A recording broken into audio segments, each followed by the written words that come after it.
Hello, everybody, and welcome to the Astro Show, place to be if you're curious about the cosmos. I'm your host, Dr. Sam, the founder and executive director of Wyoming Stargazing. Here you can pick the brains of astrophysicists, get advice from an aerospace doctor, learn about what astronomers have to say about life, and find out what's going on up above your head, all in the same place. So join us on second and fourth Tuesdays of each month at 6 p.m. Mountain Time here on YouTube, Twitch, or on Facebook now. We would love to hear from you, so you can call in using the information on your screen. You can also chat, comments, questions on Twitch and YouTube. So give us a ring. We would love to hear from you. In this week's show, we are going to chat with Skylar Borges, a PhD candidate in the Department of Astronomy and Planetary Science at Northern Arizona University. Among other things, Skylar studies astrobiology, and we will hear all about that later on this evening. But before that happens, let's welcome our co-stars. First, Assistant Professor of Physics at the University of Texas at Austin, it's Dr. Nick Galitsky. Hi, everybody. Hey, Nick. And astronomer and new data visualization engineer at the Adler Planetarium, it's Dr. Lauren Corleys. Hi, everyone. Hey, Lauren, congrats on your new position. Thanks. That is going to be super cool. The Adler Planetarium is definitely one of the coolest planetariums I've ever seen. So I am definitely a little jealous that you get to hang out there. Come and visit. I will, actually. I definitely will. All right. Well, let's kick things off with astro advice, life advice from astronomers, astronauts, and other scientists. As always, I'll read the quotation, and the co-stars will have an opportunity to guess which of the four notable astronomers actually made this quotation. So here it is for this evening. The story of humans is the story of ideas that shine light into dark corners. Provocative. Your four options are A, Dr. Jill Tarter, American astronomer and a co-founder of SETI, Search for Extraterrestrial Intelligence. Just as a side note, I once made Dr. Jill Tarter tacos behind stage at a presentation she was going to give for Wyoming Stargazing. Elk tacos, actually. That was the highlight of her presentation for me. It was so cool. But she gave a brilliant presentation as well. Next, B, Dr. Mike Brown, American astronomer, and the person who killed Pluto. And he has a fantastic book about that called Why I Killed Pluto, and How I Killed Pluto and Why It Had It Coming. Really great book if you want to know all about dwarf planets and why Pluto is now one of those. C, Amy Mainzer, American astronomer who specializes in astrophysical instrumentation and infrared astronomy. She was also the project specialist on NEOWISE, which was the name of the comet that was discovered by that satellite. Was that 2 years ago, right at the beginning of COVID? So yeah, if you missed NEOWISE comet, it was a good show. And Dr. Mainzer worked on that satellite that discovered it. And D, your option D, Walter Lewin, Dutch astrophysicist and retired professor at MIT. One of his contributions was being one of the first people to discover the rotation of neutron stars. Yeah, pretty cool stuff. And he's also a brilliant educator. You got to check out some of the pictures of him doing physics lectures at MIT. He is quite a character, and he's got an online presence as well, even though he's retired now. So co-stars, let me know what you think. Is it A, Dr. Jill Tarter, B, Michael Brown, C, Amy Mainzer, or D, Walter Lewin? I'm getting Jill vibes. Okay, we got one vote for Jill from Nick. I was between Jill or Mike Brown, so I might go Mike Brown then. We could see how this shakes out. Fair enough. I appreciate the diversity. It turns out that the person who actually said that is, next slide, please, Jill Tarter. I think you both had that though. So Nick, 1 point for you, and Lauren, we're going to give you a point for being a good sport there and spreading it off. So we'll keep you all tied up at 1 point each. We make the rules here. There are no rules we have to follow. Yeah, I don't know. I kind of have two different thoughts on this quotation, but I'm curious what the two of you have to say about it. Yeah, no. Oh, go ahead, Lauren. Oh no, I was killing for time. What do you have to say? Nice. We're gonna take that point away from you now. No, just joking. gathering my thoughts. Yes, just joking. Just joking. Just thinking that, yeah, it speaks to our innate curiosity and like going out and exploring and finding new things, and it kind of leaves it open into what we find in those dark corners may be good or bad. But we're going to shine a light there regardless. Nice. I like that interpretation, Nick. Very optimistic of you. Yeah, I think for me, what I was thinking on was this idea that it's in this sort of human nature to ask why. And that is something that's, I don't know if I want to say that it's like unique to humans, but it's definitely one of the things that I think drives us in a lot of ways. Why does this work? Why is it happening? And a lot of times that can take the form of stories as a way to provide those sorts of answers to those questions. So there's a scientific way of answering that, but then there's also just how do we share knowledge amongst ourselves to help people learn into the next generation. So nice. That's where my mind went. Yeah, you're both so optimistic about the human experience. I love that. I'm more of a realist. And so what came up for me actually was the movie Contact, in which Jill Tarter's real persona is characterized by Ellie Airway, who makes the discovery of intelligent life out there in the universe, and she gets to go on this faster than the speed of light mission where she encounters these aliens, and they make some comment about the human experience, in which the alien says something like, "You're such an interesting mix, capable of such beautiful dreams and such horrible nightmares." And I must say, like, that actually really resonates with me about the human experience, because like that's really who we are. We do some really, really beautiful things. We do come up with incredible ideas through the pursuit of knowledge, through art, through science. And we also come up with some really, really horrific things like the atomic bomb that dovetail with those, those same pursuits. And so, when I first read this quotation, I thought, yeah, we do shine a lot of light into the darkness, and a lot of the times we actually create the darkness as well. So yeah, that was my first take on it. But ultimately, I think this idea of ideas, as you were saying, that really seems to be what separates humans out from all other creatures on Earth that we know about. We come up with creative ideas in different ways than all other species, maybe, as far as we can tell right now. But that was the other piece that really stuck out to me about this, about the idea of storytelling. That seems to be very innately human, for better or for worse. For better.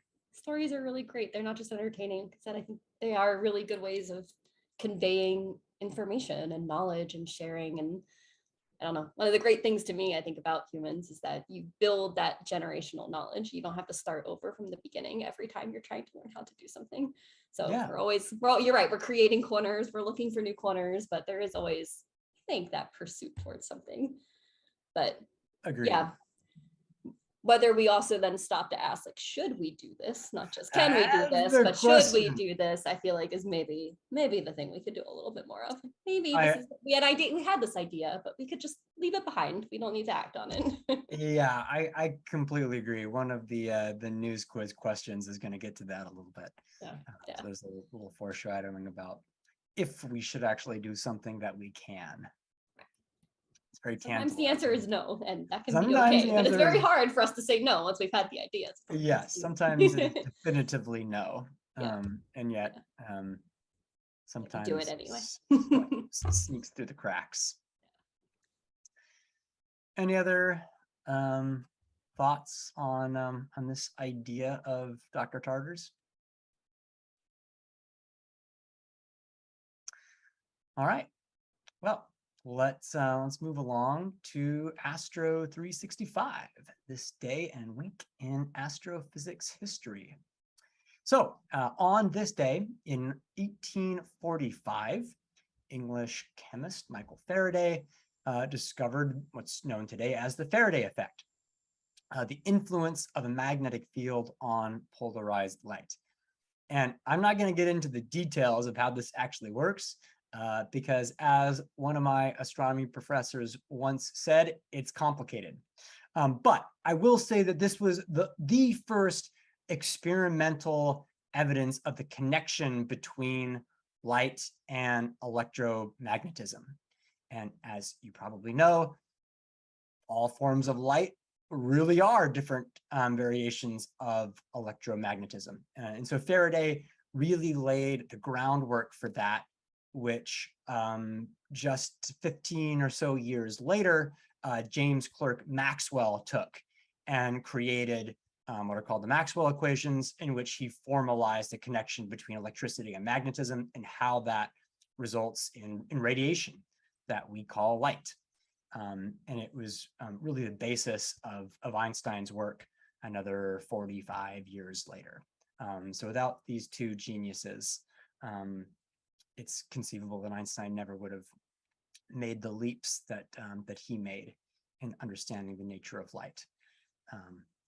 I was talking with Nick before the program. He was telling me he's actually teaching an electromagnetism introductory class to his undergrads right now. And I'm just curious, Nick, what you found so far. I know it's just the beginning of the semester, but what you think like one of the most difficult concepts in electromagnetism in terms of your students' understanding of it.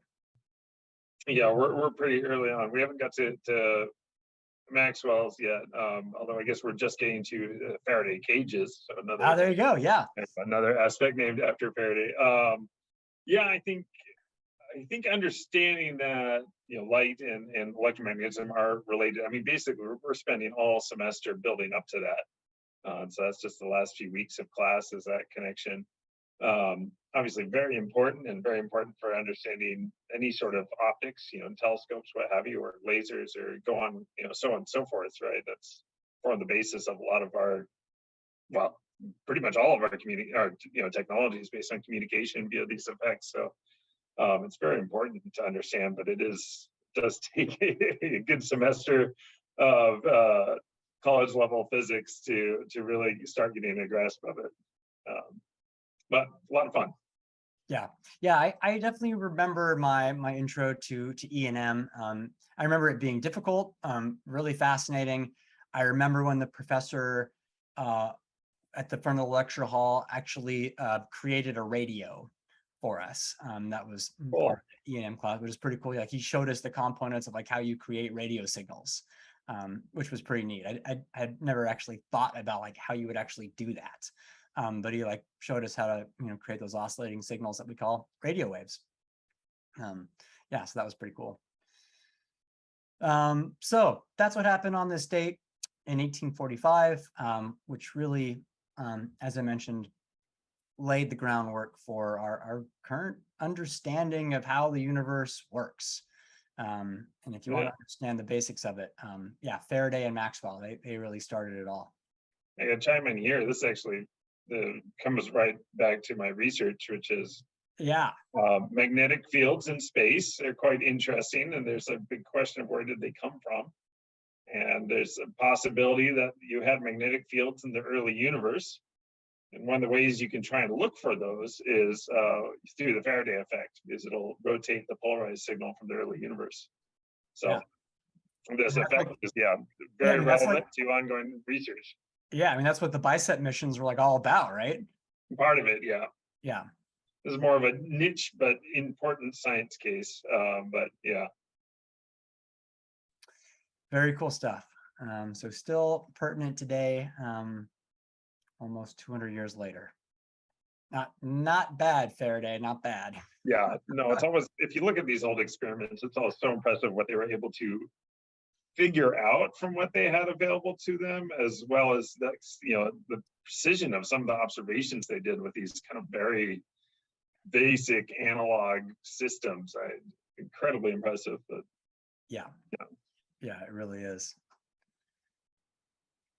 All right. Well, there's a lot of cool stuff happening this week and last week as well. So let's get to our astronomy news quiz. You two ready for this?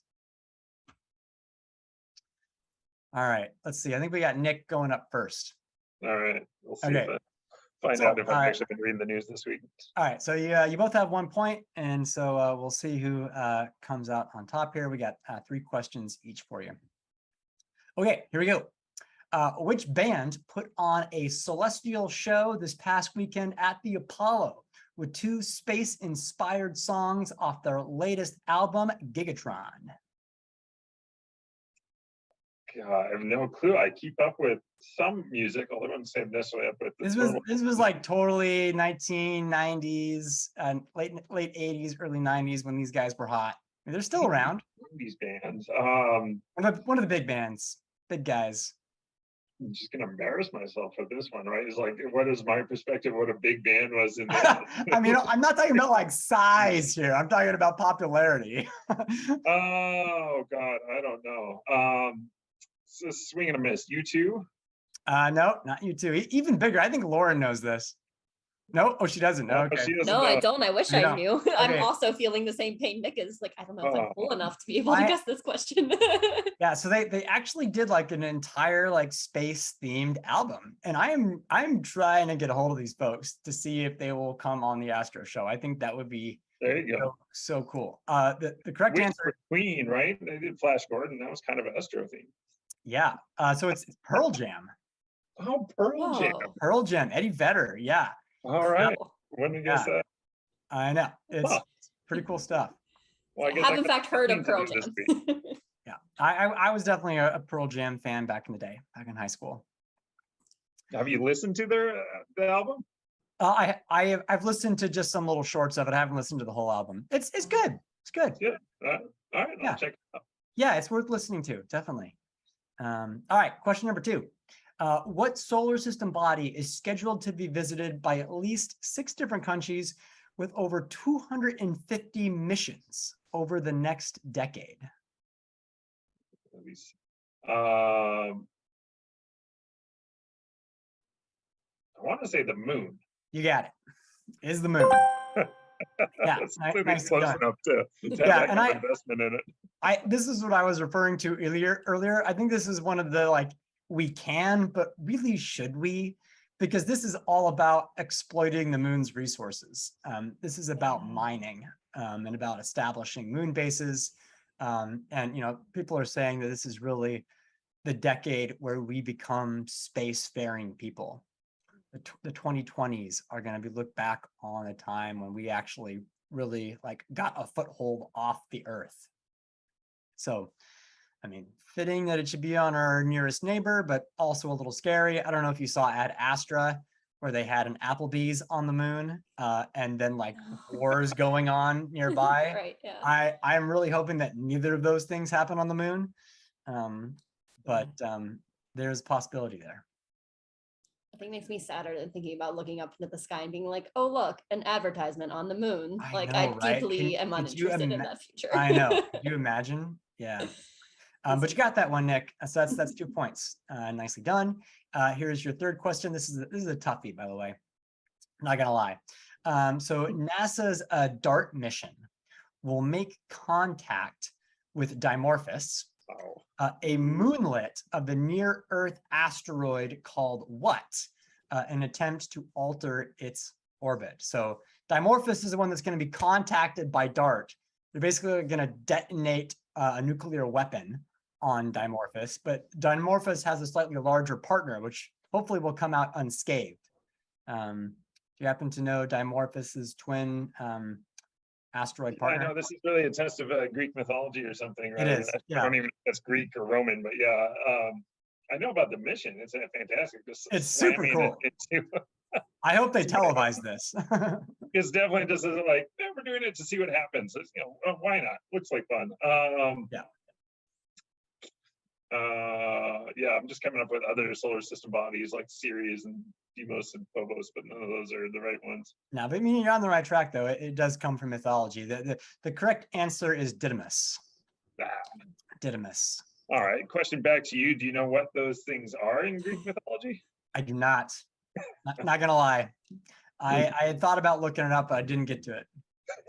All right. But we have the power. Let's see here. Yeah. Didymus mythology.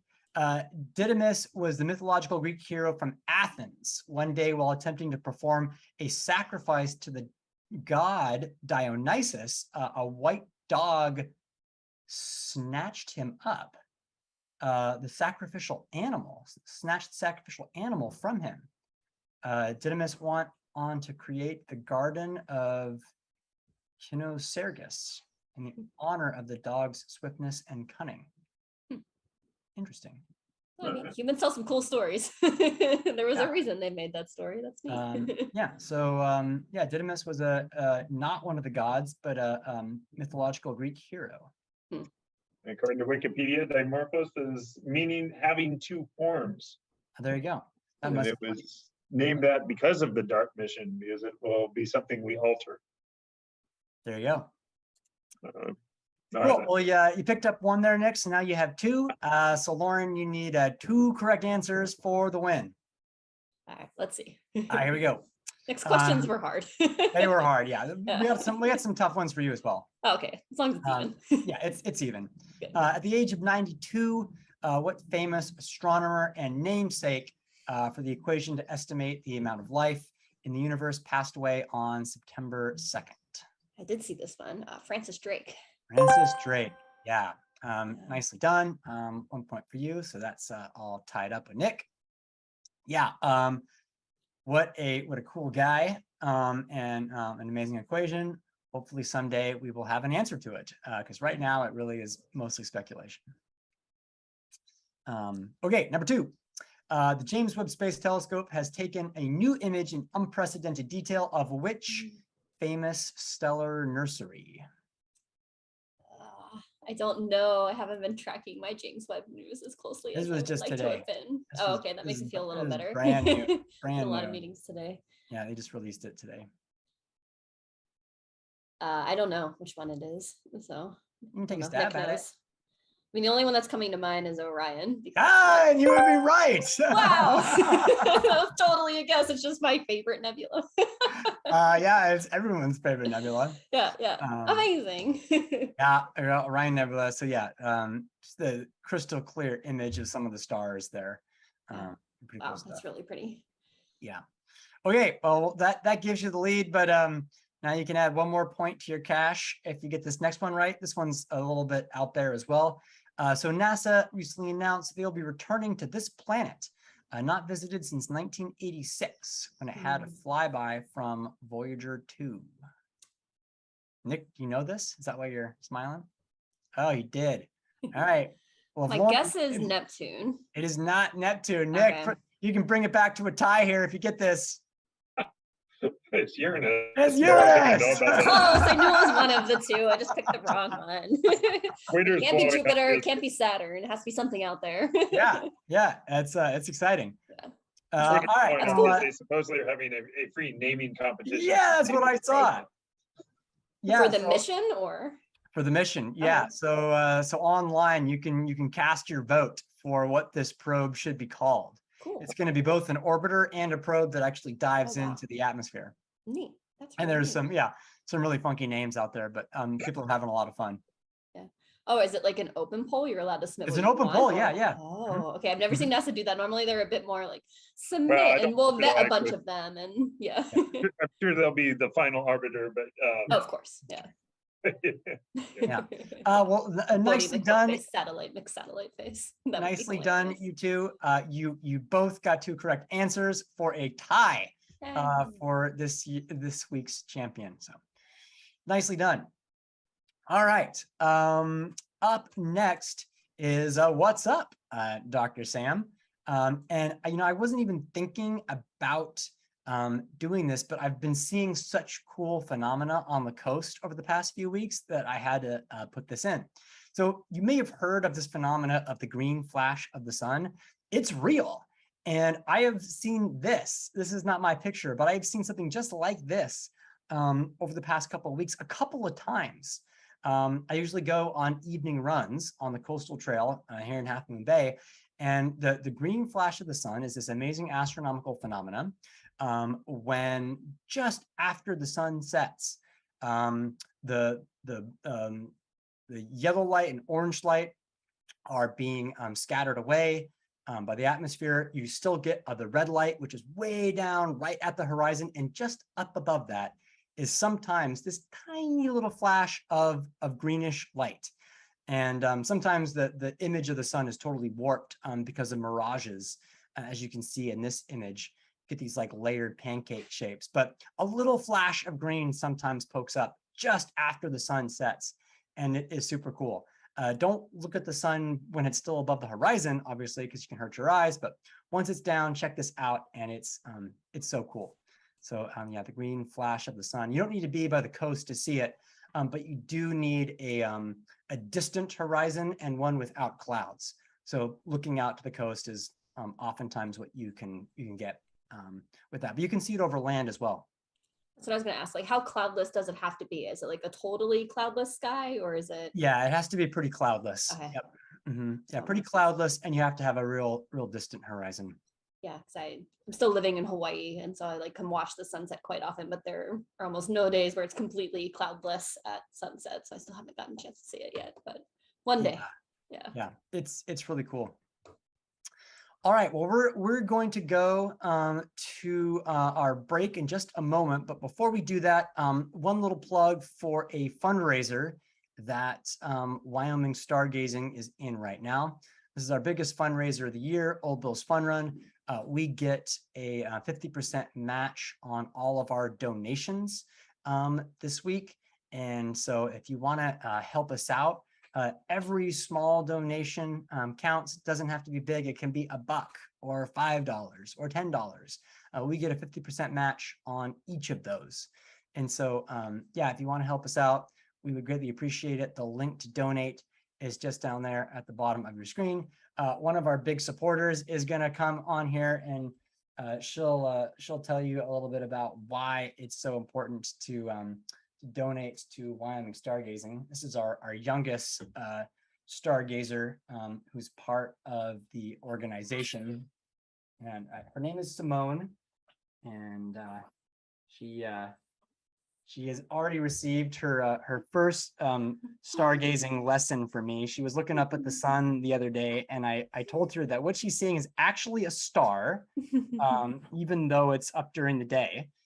So she's already had some astronomy lessons, and we're shamelessly using her to melt your hearts and increase your likelihood of donating to Wyoming Stargazing. So thank you for the consideration, and thank you, love. Simone's going to be 3 weeks old on Thursday. She's my first kiddo, and not super psyched. We just interrupted your eating, didn't we, sweetheart? All right, we'll give you back to your mama here. And but yeah, she's a cutie, and yeah, as soon as we can get a telescope in her hands, that's what we're gonna have her doing.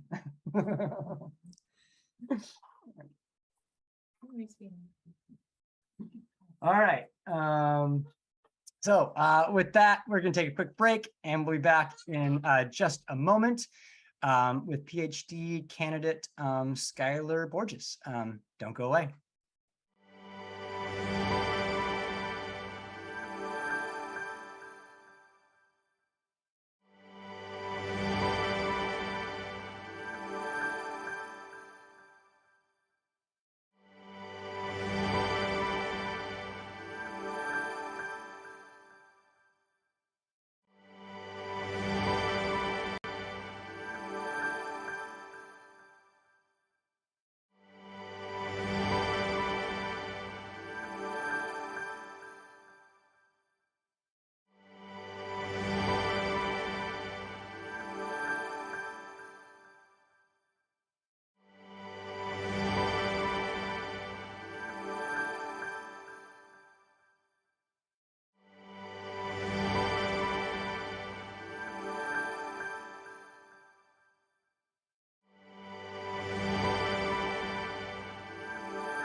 Welcome back, everybody.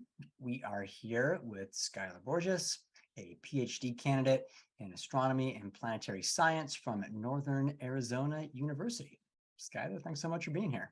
Yeah, thanks for inviting me. Yeah, it's our pleasure. Well, we like to start these guest spots off with the same question, which is, what's the one question you wish that everybody would ask you, but nobody ever does? This is a very hard question for me to come up with, mostly because I am like a very honest, open book. So I can't think of a question that somebody hasn't asked me already that I've answered. But uh, I guess it would be related to. That's actually not true. I get that question a lot, as whether or not I think there are life on other planets, because I study astrobiology. But yeah, I'm not quite sure. Fair enough. We'll come back to that before the end. So you just mentioned that you study astrobiology. Please tell us a little bit about how you landed there, what your path was that got you to where you are today. Yeah. So I actually was a big musician for a good portion of my life. So I played piano for 9 years and sang for more. And so I think everybody I grew up with thought I was going to do music, but at a certain age, like in sixth grade, I think I got really into science and wanted to be a paleontologist. So that directed my route in college to try to study more science, and fell in love with geology. So I ended up doing some research in undergrad with Don Sumner, who's at UC Davis, and a postdoc at the time, Marion Nishon, who's now at Texas University of wait Texas A&M, I think. And that research was doing Mars Curiosity rover stuff. And that kind of just, I guess, landed me into planetary science.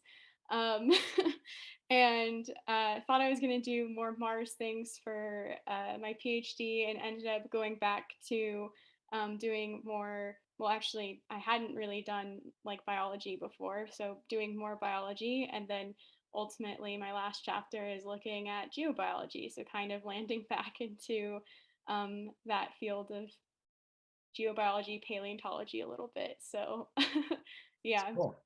it's a very roundabout way to fall into astrobiology. Yeah.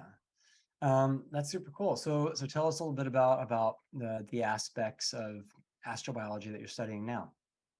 Yeah, so my dissertation looks at Antarctic microbial communities, specifically in the McMurdo Dry Valleys, which are studied mostly by the McMurdo Long-Term Ecological Research Group in terms of like the microbial communities that I'm studying.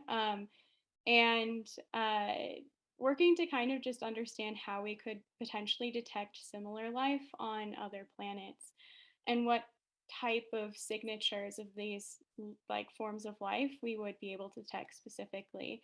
And so, yeah, this is an image of some of those microbial mats, and you can see some black and this is black and orange mats specifically. And these microbial mats are actually in these ephemeral glacial meltwater streams, so they only flow 10 weeks out of austral summer. So these microbial mats are also extremophiles. They're able to go dormant for at least up to 20 years that we know of, probably much longer. And so that just means that they aren't metabolizing, but as soon as they interact with water, they start metabolizing again. So pretty cool stuff. And this picture was actually taken by Sarah Power, who's at Virginia Tech and is also a PhD student. So yeah. Nice. 20 years, and that kind of puts like water bears to shame, right? Yeah, I mean, I think that a few of us think that it's probably longer than 20 years, but that's currently like the one study that does exist that has been able to determine that, at least in, a reasonable amount of human lifetime. But there are like these paleo mats that exist in this basin as well. And so at one point in time there it was a lake, and so there were mats all the way up until some edges of the basin. And so that those I think could also be an avenue to study whether or not they're still can be activated Hmm. after a really long time. So yeah. Yeah, I mean, this is kind of like a dismal thought, but I wonder if climate change actually results in areas being melted out that haven't been melted out in much longer than that, and these mats may have turned out to have been dormant for like way longer than 20 or 30 years. Is there even a possibility of something like that? Yeah, I mean, I think that's a really interesting question and one that would be really cool to try to answer because I'm not exactly sure like the like evolutional history of these mats and like where they came from. And I think that's something that a lot of Antarctic scientists in this area are also kind of interested in learning and trying to understand. So, um, yeah. Cool. So do you actually get to go down there and do field work? Yeah, I did. Nice. So I was there for like about 3 months. It was a longer field season. And so it was the 2018-2019 field season. So yeah. Any memories that stand out for you Oh, with that lots of experience? memories.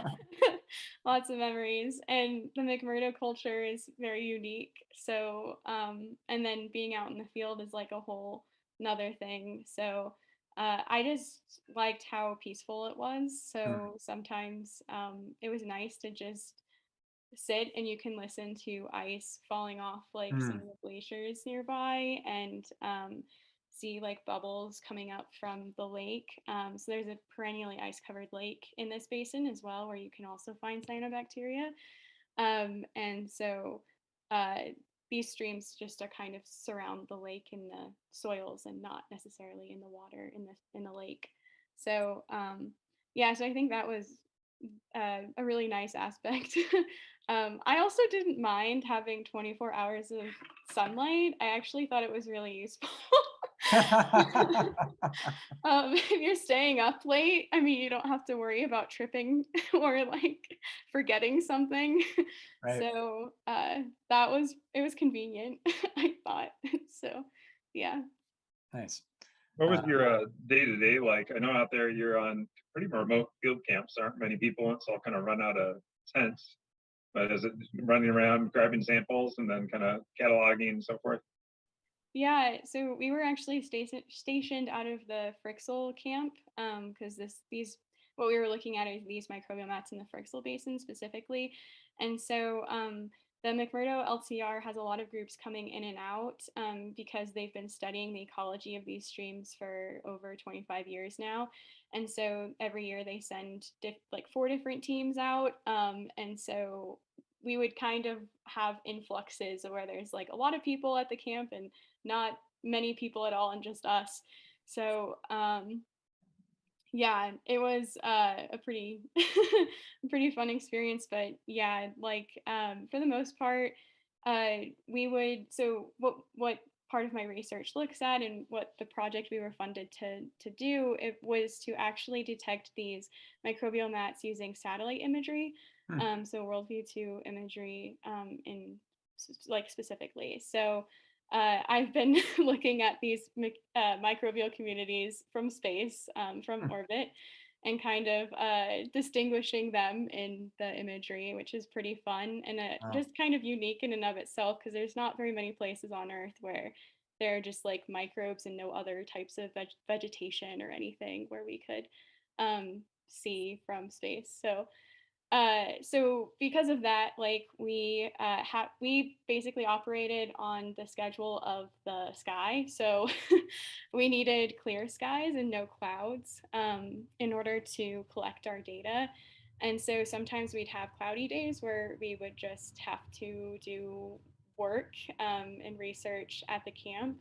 And then when we did have clear skies, every day we would go out, and usually we'd have a helicopter pick us up and take us across the basin, so we could get to our field locations, because Firksville Camp is kind of across from a lot of other streams, and a couple streams that we were looking at in particular. So uh, yeah, so we would usually get a helicopter ride and have only like 3 or so hours to collect all of our data, and Hmm. we were uh, we were collecting ecological field surveys of these microbial communities. So basically trying to estimate the coverage of each of the communities, and also spectral data. So my work specifically uses reflectance spectra in the visible near infrared of the electromagnetic spectrum. So um, we had this fancy instrument, which one of my peers or colleagues likes to call the Ghostbuster instrument, because you kind of look like a Ghostbuster. It's like this big thing that you haul on your back, and you have a computer in the front, and you hold out this spectrometer and take measurements of the mats. So, yeah. That's super cool. I mean, I think it's amazing that you're able to use satellite um, imagery to actually see these. And I mean, I know this is pretty far fetched, but like, I wonder with like, maybe not with James Webb, but like the next generation of infrared space telescope is there even a remote possibility that that kind of um, technology could be used to actually find the presence of microbial mats in the same way that you're doing that with satellite imagery? Yeah, that's actually the second chapter of my dissertation. All right, yeah. Yeah. um, so I'm first trying to see these on Earth, and then secondly apply them to exoplanets. And so I've been working on a project with Gabrielle Jones, who's an undergrad at NAU who just graduated, and Tyler Robinson, who's now at University of Arizona. And our work was kind of just trying to see, using a LUVEX type of telescope, if it would be possible, just given ideal conditions, whether or not a telescope like that could actually detect certain biosignatures affiliated with these mats and other types of life. So we looked at like photosynthetic, like oxygenic photosynthetic life, anoxygenic photosynthetic life, and then non-photosynthetic. And we also tried to look at taking false positives into account. So with photosynthetic life, you often get this increase in spectral slope, which is called the vegetation red edge. And so this signature that is affiliated with photosynthesis or specifically oxygenic photosynthesis, can sometimes be mimicked by certain minerals. And Hmm. so to kind of parse that out, we also tried to take that into account and found that logically, if you have false positives, it's harder to detect these types of communities. But it's great for non-photosynthetic life. So looking specifically at pigments that are in the mats or in microbial life in general. And since there are no like known false positives currently for certain pigments, like biological pigments, like they would probably be the easiest organisms to detect on another planet, especially in comparison to those that do have this false positive signature Hmm. affiliate. Yeah. It sounds like you think it's possible. Yeah. I mean, I think uh, in a very long time it might be. Yeah. So But not Lubex is with on like 50-year timeline from now, Yeah. right? Like it's not tomorrow, unfortunately. Yeah. Or 30 years if you want to be generous. Have you tried to like calculate like what size telescope we're talking about that could actually have enough resolution to do something like this? Yeah, I mean, I think that can be easily a next step. We were using like a LUVAR Habex type of design. And so it was just kind of making the assumption that either of those telescopes or a telescope with those types of, I guess, metrics could be able to detect them. So, but it also is making an assumption about the atmosphere.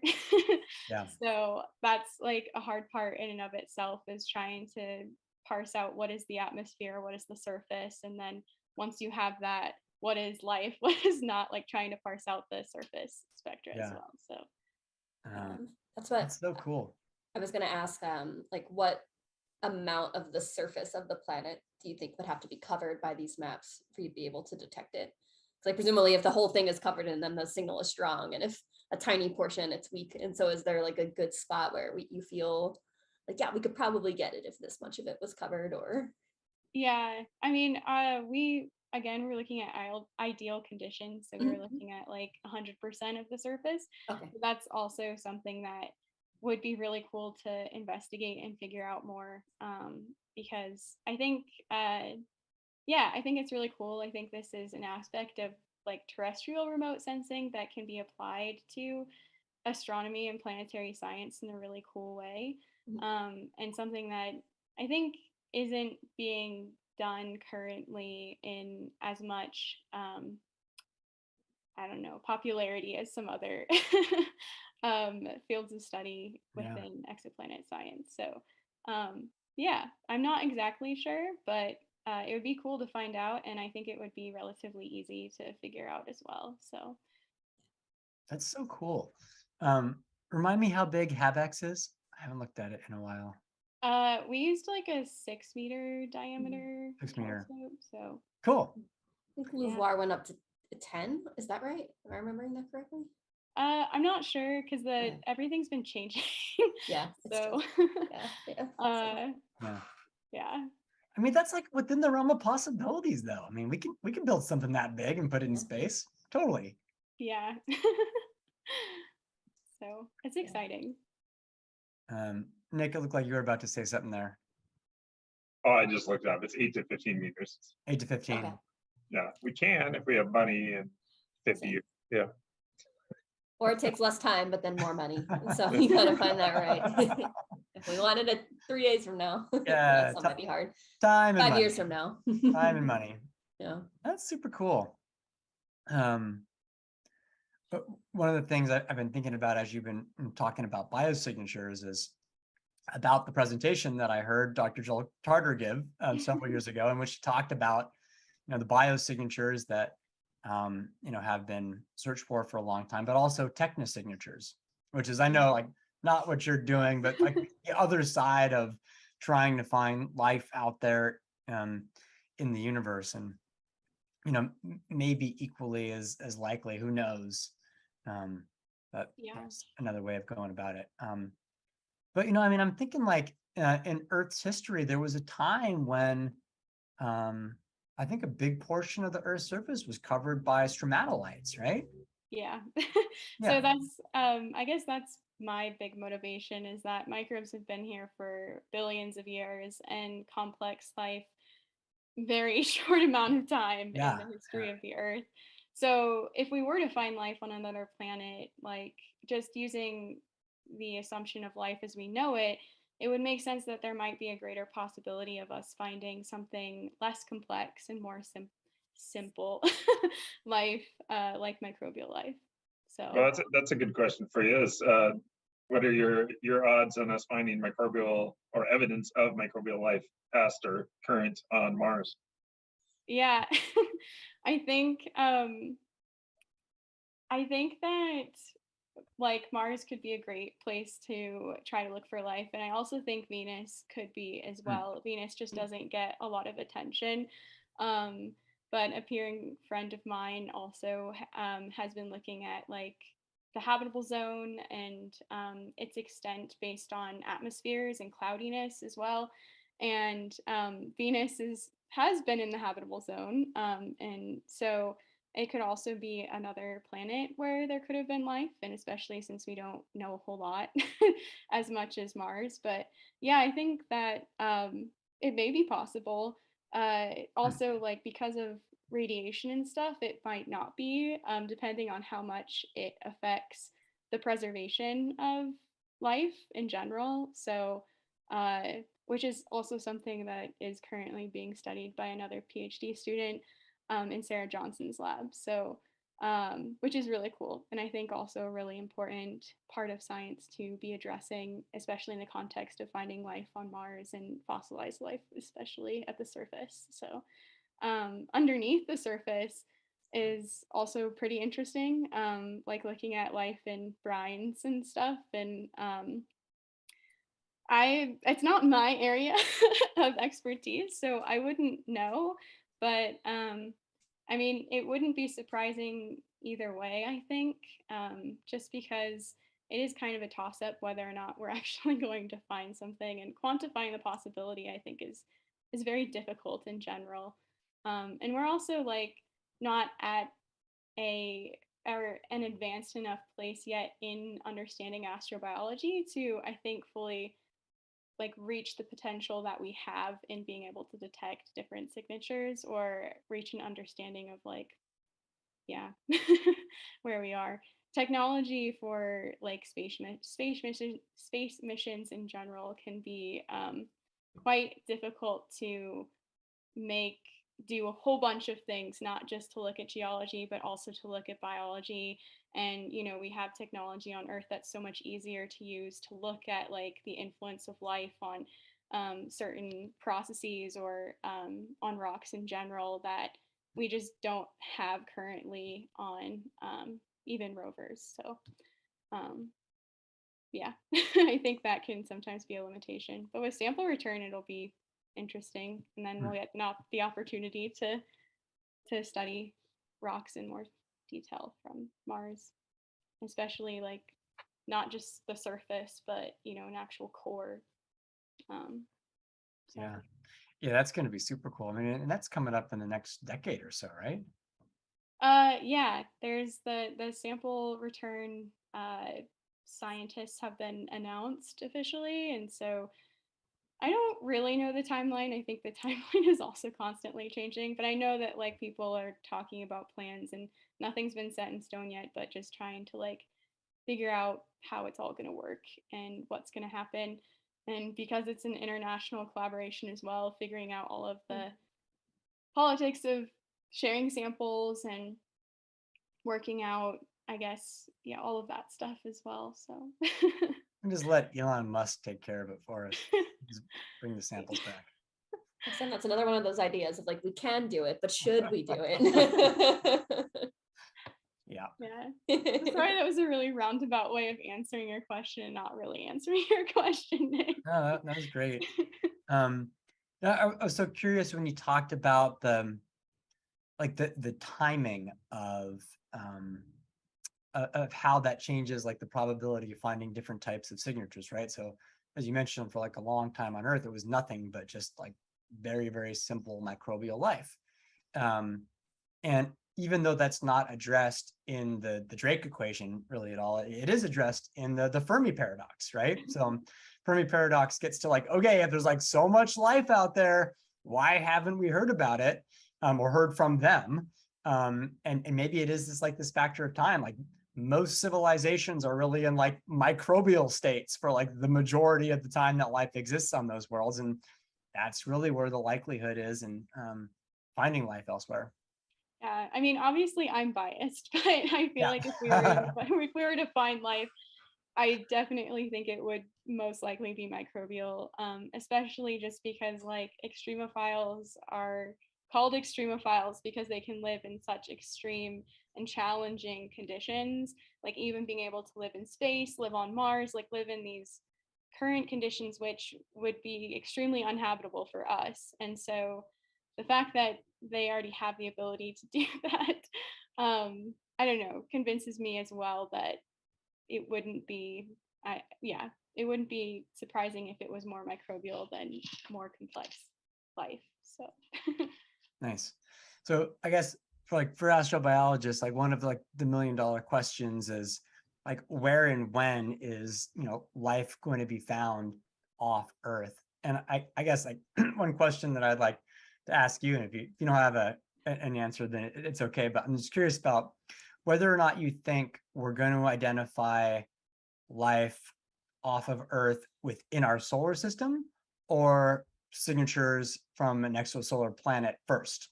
Like, where is the first detection going to come from? Is it going to be something from like James Webb, or are we going to detect a biosignature using more of the methods that you're talking about, like on Mars? yeah,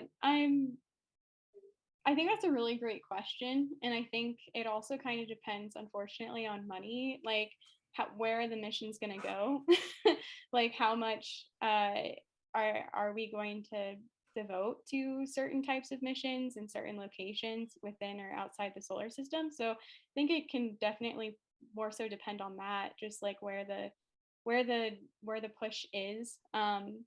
But I do think that like I think that the ocean worlds missions are going to be really cool. And definitely a little bit, well, I guess also I'm biased saying that, but more interesting from my perspective as well, just because there's water, there's ice, and I feel like, it's a good solvent for the origin of life. So Yeah.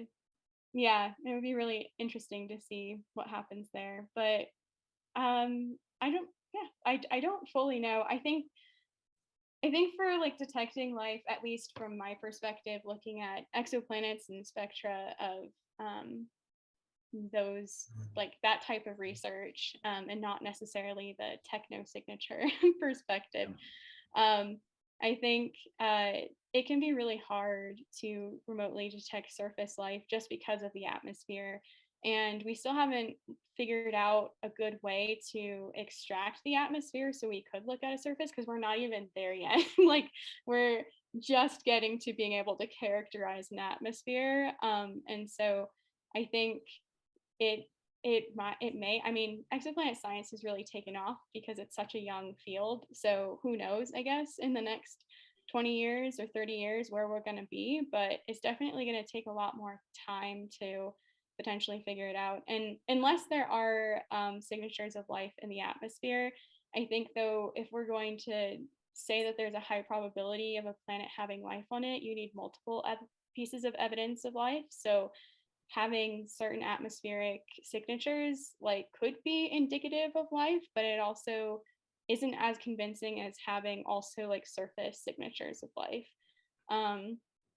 And yeah, whereas like within our solar system, we are having more like missions that can directly detect or take samples back to Earth that we can study. So I don't know. It is kind of like a race. But I think with remote sensing, sometimes it can be really difficult, especially with the atmosphere. Definitely. So, not the atmosphere is really important. But again, I'm biased. I look at the surface. So, yeah. Fair enough. Lauren, Nick, any other thoughts or questions for Skylar before we wrap things up?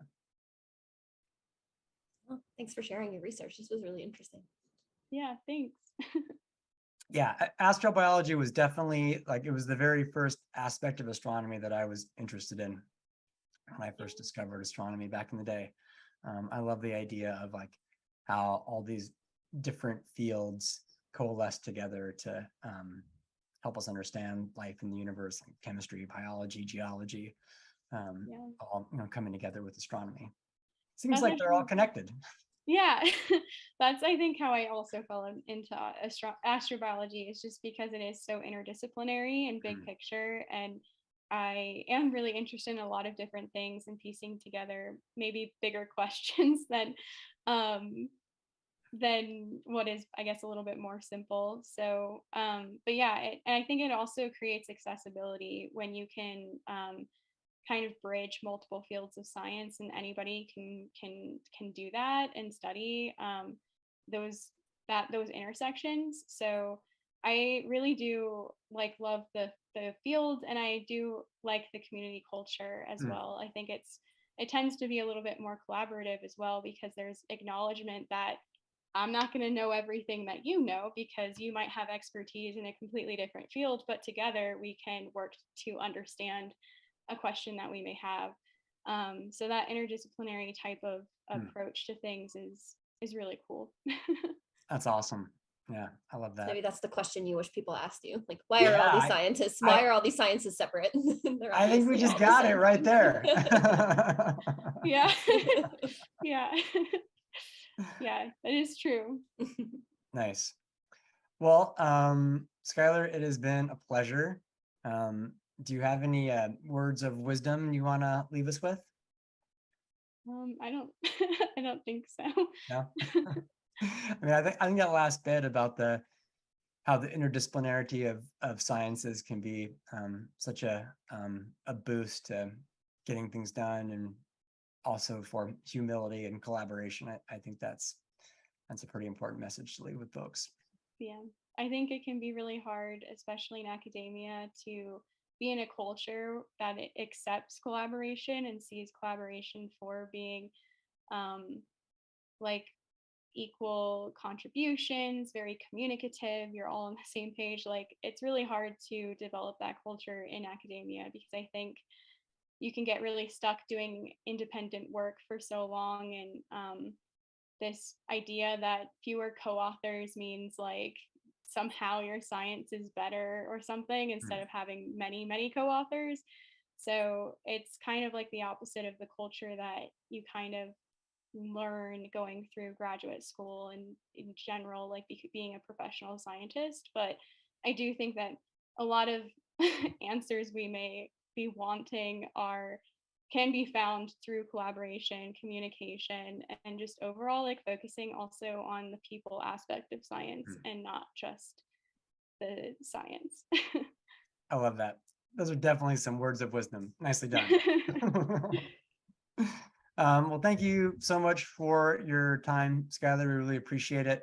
We've got a thank you gift for you. Maggie, our operations director, will reach out to you and get you set up with that. So thanks again. It's been fun. Yeah, thank you so much. Yeah.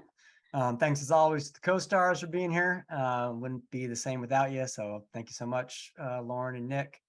And thanks to everybody else behind the scenes, Maggie, our stream master, Gavin, the Wyoming Stargazing Board of Directors, and everybody else who makes the Astro Show possible, and especially all of you out there watching the show. We're excited to have you. Thanks for watching. And until we see you next time, be well, and don't forget to look up. We'll see you then. Bye.